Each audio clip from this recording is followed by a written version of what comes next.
One nation one election सिर्फ एक चर्चा का विषय नहीं है, बल्कि ये भारत की जरूरत है। हर कुछ महीने में भारत में कहीं न कहीं बड़े चुनाव हो रहे होते हैं। इससे विकास के कार्यों पर जो प्रभाव पड़ता है, उसे आप सब भली भांति जानते हैं। ऐसे में वन नेशन वन इलेक्शन पर गहन अध्ययन और मंथन आवश्यक है।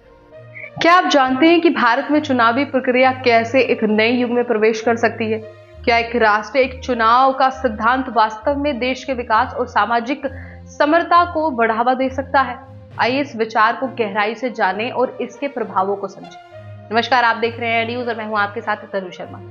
एक उच्च स्तरीय समिति जिसका नेतृत्व पूरे राष्ट्रपति रामनाथ कोविंद ने किया, उन्होंने गुरुवार को राष्ट्रपति द्रौपदी मुर्मू को एक राष्ट्रीय एक चुनाव रिपोर्ट सौंपी, जिसमें लोकसभा और राज्य विधानसभाओं के लिए समांतर चुनावों की सिफारिश की गई है। इस रिपोर्ट में जो 18,000 पृष्ठों में फैली हुई है, कहा गया है कि समांतर चुनाव विकास और सामाजिक समरसता को बढ़ावा देंगे, लोकतांत्रिक ढांचे की नींव को गहरा करेंगे और भारत जो कि भारत है की आकांक्षाओं को साकार करने में मदद करेंगे। समिति ने पाया कि भारत की स्वतंत्रता के बाद दशकों में समांतर चुनावों की समाप्ति ने अर्थव्यवस्था, राजनीति और समाज पर नकारात्मक प्रभाव डाला है। वही वर्तमान परिदृश्य में साल भर में कई चुनाव होने से सरकार, व्यापार, नागरिकों और विभिन्न अन्य संस्थाओं पर काफी बोझ पड़ता है। इसे संबोधित करने के लिए समिति ने समांतर चुनावों को बहाल करने के लिए एक कानूनी रूप से व्यवहार्य तंत्र स्थापित करने की सिफारिश की है।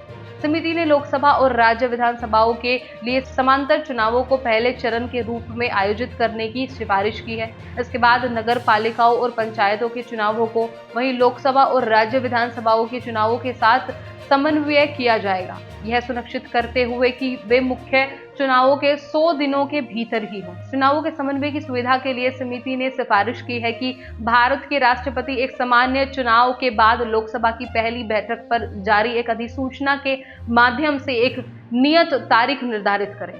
यह तारीख नए चुनावी चक्र की शुरुआत को चिन्हित करेगी। नियत तारीख के बाद और लोकसभा की अवधि के पूरा होने से पहले गठित राज्य विधानसभाओं की अवधि बाद में सामान्य चुनाव से पहले समाप्त हो जाएगी। इसके बाद लोकसभा और राज्य विधानसभाओं के सभी सामान्य चुनाव एक साथ आयोजित किए जाएंगे। इस कार्यवंत समूह का प्रस्ताव है जो समिति की सिफारिशों के क्रियान्वयन की निगरानी करेगा। इस समूह का उद्देश्य चुनावी प्रक्रिया को सुचारू रूप से आगे बढ़ाना और समांतर चुनावों के लिए आवश्यक संवैधानिक संशोधनों को लागू करना होगा।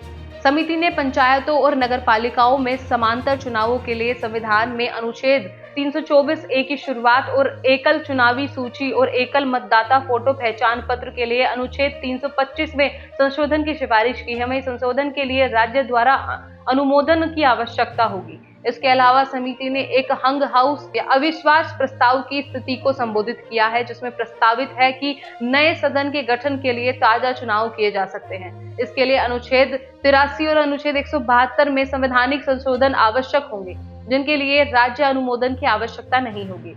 समांतर चुनावों के लॉजिस्टिक पहलुओं को प्रतिबंधित करने के लिए भारतीय चुनाव आयोग और राज्य चुनाव आयोगों को उपकरणों की खरीद, मतदान कर्मियों की तैनाती और सुरक्षा व्यवस्था के लिए पहले से योजना बनानी होगी। समिति ने सरकार के 3 स्तरों के चुनावों में उपयोग के लिए एकल चुनावी सूची और चुनावी फोटो पहचान पत्र यानी कि EPIC की भी सिफारिश की है। समिति ने विभिन्न हितधारकों के विचारों को समझने के लिए व्यापक परामर्श किया। राजनीतिक दलों ने अपने विचार और सुझाव प्रस्तुत किए, जिनमें से 32 ने समांतर चुनावों का समर्थन किया है। कई राजनीतिक दलों ने उच्च स्तरीय समिति के साथ व्यापक चर्चा की। राजनीतिक स्थिरता और विकास के लिए एक नई राह भी खोलेगी। हालांकि इसके लिए व्यापक संवैधानिक और लॉजिस्टिक तैयारियों की आवश्यकता होगी। इसके साथ साथ देश और दुनिया की तमाम खबरों के लिए आप बने रहिए एयर न्यूज के साथ। हमारी अगली वीडियो में हम इस विषय पर विशेषज्ञों की राय और आम जनता की प्रतिक्रिया का विश्लेषण भी करेंगे। क्या ये वास्तव में भारत लोकतांत्रिक ढांचे को मजबूत करेगा? इन सवालों के जवाब हम ढूंढेंगे अगली वीडियो में। इसी के साथ साथ अभी के लिए इतना ही, मुझे दीजिए इजाजत। इसी के साथ साथ आप बने रहिए एयर न्यूज के साथ। नमस्कार।